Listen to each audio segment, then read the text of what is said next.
16वीं विधानसभा के प्रबोधन कार्यक्रम के उद्घाटन समारोह में हमारे बीच में हमारे अपने ही जिन्होंने इस सदन का और राजस्थान का गौरव बढ़ाने का काम किया है, ऐसे माननीय उपराष्ट्रपति श्री जगदीप जी धनखड़ जी,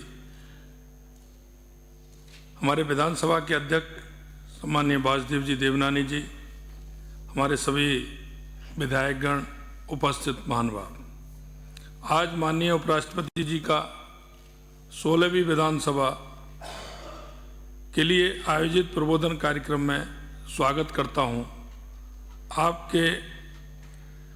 आपका आभारी हैं कि इस कार्यक्रम में आपका सानिध्य हमें मिल रहा है। आदरणीय उपराष्ट्रपति जी का राजस्थान से गहरा संबंध है।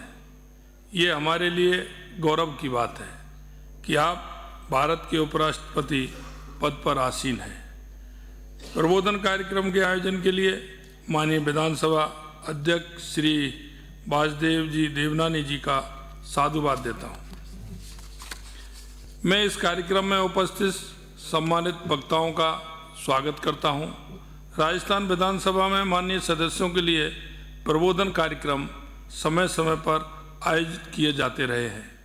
नवी राजस्थान विधानसभा में 22 से 25 अगस्त 1991 को तत्कालीन माननीय अध्यक्ष श्री हरिशंकर जी भावड़ा ने माननीय सदस्यों हेतु प्रबोधन कार्यक्रम का आयोजन किया था। इसमें पूर्व प्रधानमंत्री स्वर्गीय अटल बिहारी वाजपेयी जी के विचारों का लाभ इस सदन के सदस्यों को प्राप्त हुआ था। गत विधानसभा में तत्कालीन माननीय अध्यक्ष डॉक्टर सीपी जोशी जी ने जुलाई 2019 में प्रबोधन कार्यक्रम का आयोजन किया था। इस कार्यक्रम में भी कई गणमान्य अतिथियों ने सदस्यों के साथ अपने अनुभव साझा किए थे। इस कार्यक्रम में भी हम संसदीय पद्धति, प्रक्रिया, कार्य संचालन के नियम, अभिसमय, शिष्टाचार और परंपराओं से जुड़े विभिन्न आयामों पर सम्मानित वक्ताओं के विचार और अनुभवों से लाभान्वित होंगे। इसके जरिए हमें लोकतांत्रिक ढांचे में विधानमंडलों की संवैधानिक भूमिका और स्थिति की बेहतर समझ विकसित करने का मौका मिलेगा। विधानमंडल हमारी लोकतांत्रिक प्रणाली के पावन स्थल है। ये महान संस्थाएं हमारे विभिन्न हितों के बीच सामंजस्य और समन्वय स्थापित करती है। हमने बीते वर्षों में संसदीय कार्यों के सुचारू संचालन के लिए संसदीय पद्धतियों और प्रक्रियाएं भी विकसित की है।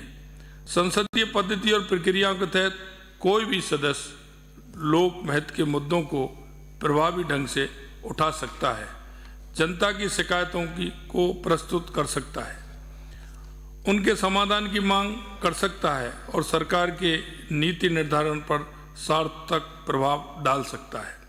अपने निर्वाचन क्षेत्र और सामान्य हित में हमारी आवाज़ विधानसभा में सुनी जाए, इसके लिए सभी उपलब्ध संसदीय साधनों का विधिपूर्वक उपयोग किया जाना चाहिए।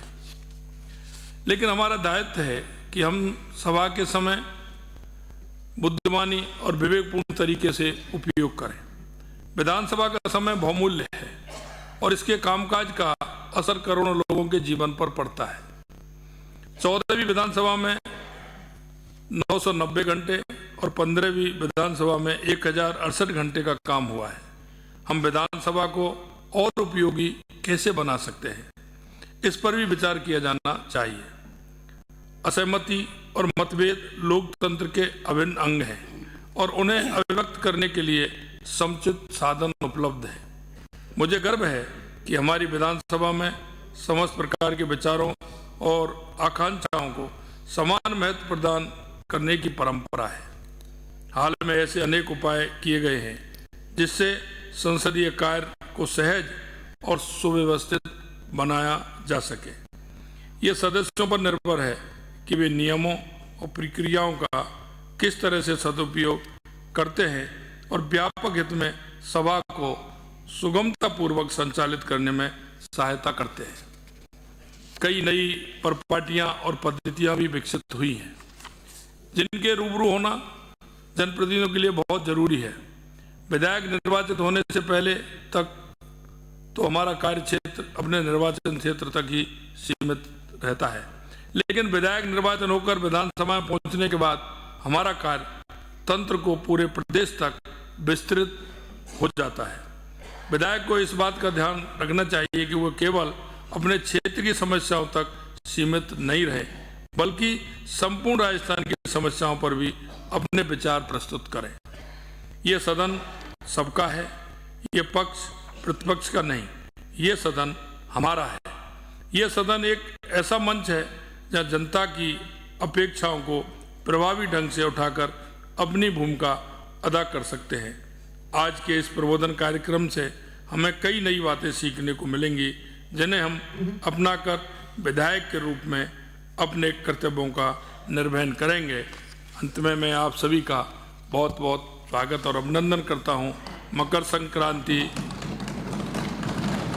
की आपको बहुत बहुत शुभकामनाएं देता हूं। नमस्कार।